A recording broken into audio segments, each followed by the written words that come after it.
नमस्कार दोस्तों।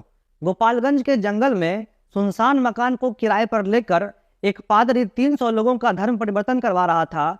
गनीमत ये रही कि पुलिस समय से मौके पर पहुंच गई और उस पादरी के मनसे पर पानी फिर गया। लेकिन अफसोस ये कि पुलिस हर वक्त समय पर नहीं पहुंचती और इसीलिए बिहार में पिछले 30 सालों से हिंदुओं का जबरदस्त धर्मांतरण चल रहा है। औरतों के सिर पर सिंदूर तो है, शरीर पर साड़ी भी है, लेकिन उनके भगवान अब बदल गए। उनके हाथ में गीता और रामायण के जगह अब दूसरे धर्म ग्रंथ आ गए हैं। गांव में एक मंदिर है जहां कभी भीड़ लग जाया करती थी, लेकिन वहां आज सन्नाटा पसरा है। अब कोई उस मंदिर में पूजा करने वाला नहीं है, क्योंकि पूरे गांव के लोगों ने किसी और धर्म को अपना लिया है। और स्थिति ऐसी हो गई है कि उस धर्म को मानने वाले लोगों की आबादी में पिछले 10 सालों में 143% की बढ़ोतरी हो गई है। और ये सब कहीं छिप छिपा कर नहीं हुआ, बल्कि दिन के उजाले में हुआ, खुलेआम हुआ। और पुलिस जानकर भी कुछ ना करने के लिए मजबूर है। मीडिया से खबर गायब है, क्योंकि खबर चलाने वाले को उस धर्म की संस्थाओं से धमकियां मिलती है। और ये सब हो रहा है नीतीश कुमार के राज्य बिहार में।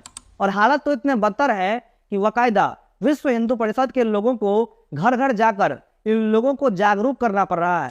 केरला स्टोरी देखकर केरल पर तरस खाने वाले हिंदू इस बात से अनजान है कि उनके अपने राज्य में क्या चल रहा है। आप अंदाजा लगाइए कि हम किस धर्म विशेष की बात कर रहे हैं। तब तक अपना परिचय, मेरा नाम मन शर्मा है और आप सफर बिहार देख रहे हैं।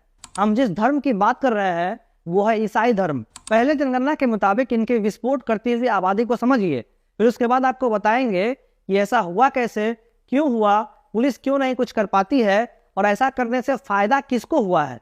1971 से 1981 में हुए जनगणना के अनुसार ईसाइयों की आबादी में बिहार में 8.79% का ग्रोथ रहा है।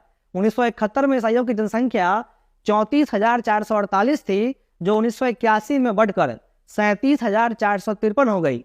हालांकि 1991 में इनकी जनसंख्या घटकर 30,970 हो गई थी, लेकिन वर्ष 2001 के जनगणना के मुताबिक इनकी आबादी बढ़कर 53,137 हो गई। और ग्रोथ रेट की बात करें तो ये 71.57% था। और 2011 में जो आखिरी जनगणना हुई उसके अनुसार बिहार में ईसाइयों की आबादी 1,29,247 हो गई और ग्रोथ रेट बढ़कर 143.23% के आसपास हो गया। जबकि राष्ट्रीय स्तर पर ईसाइयों का जो ग्रोथ था वो सिर्फ 15.52% का रहा था। और इन आंकड़ों से कहा जा सकता है कि 1991 ही वो साल रहा जहां से इनकी आबादी में विस्फोट होना शुरू हो गया। अब पहला सवाल यह है कि ये कहाँ हो रहा है। बिहार के 7 ऐसे जिले हैं जहां ताबड़तोड़ धर्मांतरण हुआ है, जिसमें मधुबनी है, दरभंगा, खगड़िया, औरंगाबाद, शेखपुरा, गोपालगंज और सिवान। इसके अलावा नीतीश सरकार की राजधानी पटना में भी खुले छत के नीचे बड़े स्तर पर यह खेल चल रहा है। मधुबनी में पिछले 30 सालों में इनकी आबादी 40 से बढ़कर 3300 के पास पहुंच गई है, यानी 8,055% का ग्रोथ हुआ है। दरभंगा में 2406%, खगड़िया में 4540, औरंगाबाद में 3420, शेखपुरा में 2135, गोपालगंज और सिवान में 1975% के आसपास पिछले 30 सालों में इनकी आबादी में बढ़ोतरी हुई है। इन सभी आंकड़ों का खुलासा जनगणना से हुआ है।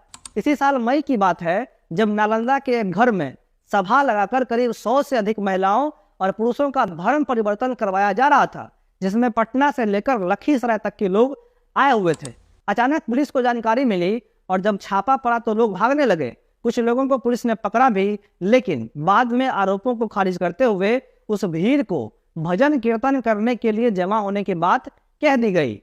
आज से करीब 2 साल पहले गया का एक गांव बेलवाडीह काफी चर्चा में आया, क्योंकि इस गांव के लगभग 50 परिवारों ने अपने पूरे सदस्यों के साथ ईसाई धर्म को अपना लिया था। और यह जानकर आपको आश्चर्य होगा कि जिन लोगों पर यह कन्वर्जन करने का आरोप लगा है वो खुद भी पहले हिंदू ही थे और उन्हें ईसाई संस्थाओं के द्वारा वेतन दिया जा रहा है ताकि वो लोगों को बहला फुसला कर उनका कन्वर्जन करवाएं। इसके लिए सबसे पहले गांव या फिर परिवार के किसी एक सदस्य को फुसला कर उनका धर्म परिवर्तन करवाया जाता है। उनकी हर तरह से मदद की जाती है, उनके आर्थिक स्थिति को भी सुधारा जाता है और फिर उनका उदाहरण देकर दूसरे लोगों को इसके लिए प्रेरित किया जाता है। एक और मामला इस साल अप्रैल का है, जब गोपालगंज के थावे में एक जंगल जैसे इलाके में एक सुनसान मकान को किराए पर लेकर उसमें एक पादरी 300 लोगों का धर्म परिवर्तन करवा रहा था। लेकिन पुलिस ने सही समय पर रेड मारा और ऐसा कुछ होता उससे पहले पादरी धर्मदास राम को गिरफ्तार कर लिया गया, जो पिछले 3 साल से लोगों को लोभ देकर उनका धर्म परिवर्तन करवा रहा था। अब सवाल यह कि लोग धर्म परिवर्तन कैसे करवा लेते हैं, जो एक गुनाह है। सुप्रीम कोर्ट के मुताबिक संविधान हमें किसी भी धर्म को मानने का या फिर उसका प्रचार प्रसार करने का आजादी देता है, लेकिन बहला फुसला कर या फिर प्रचार प्रसार के बहाने किसी को उकसाकर धर्म परिवर्तन करवाना गुनाह है। धर्म परिवर्तन के लिए खास तौर पर गरीब या फिर निचले जाति के लोगों को बहकाया जाता है, जो ज्यादा शिक्षित नहीं होते हैं, और वो आज भी एक ऐसे समय में जी रहे हैं जहां सांप या फिर कुत्ता के काटने पर आज भी कुछ लोग हॉस्पिटल नहीं बल्कि ओझा के पास झाड़ फूक के लिए भागते हैं। कुछ लोग ऐसे भी हैं जो लंबे बीमारी से ग्रसित हैं। ये लोग जब झाड़ फूक के लिए जाते हैं तो उनसे मोटी रकम मांगी जाती है, जिसे देने में वो असमर्थ होते हैं, और तब इन मजबूर लोगों को ईसाई संस्थाओं द्वारा टारगेट किया जाता है और चंगाई सभाओं का आयोजन किया जाता है, जिसमें उन्हें मुफ्त में उपचार देने की बात की जाती है। उनसे ये कहा जाता है कि ईसा मसीह स्वर्ग से दूसरी बार धरती पर आने वाले हैं, और जो भी चंगाई सभाओं में शामिल होगा ईसा मसीह उनके सारे दुख दूर कर देंगे। उन्हें बाइबल पढ़ने के लिए और ईश्वर की जगह परमेश्वर की आराधना करने के लिए कहा जाता है, और कुछ लोग तो ये दावा भी करते हैं कि चंगाई सभाओं में जाने से उनका सारा दुख दर्द, सारी बीमारी गायब हो गई। कुछ लोग तो लकवा तक ठीक होने की बात भी करते हैं। ईसाई संस्थाओं द्वारा इन लोगों की हर तरह से मदद की जाती है। जिनके पास पैसा नहीं होता है उनकी आर्थिक मदद की जाती है। जिनके पास रहने के लिए घर नहीं है उन्हें घर और जमीन भी दी जाती है।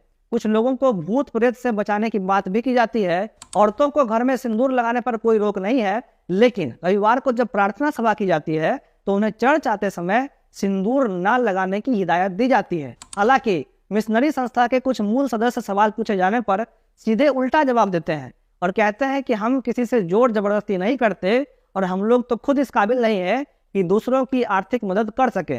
ये लोग चाहे कुछ भी कहें, लेकिन जनगणना के आंकड़े चीख चीख कर ये गवाही दे रहे हैं कि पिछले 30 सालों में बिहार में क्या हो रहा है।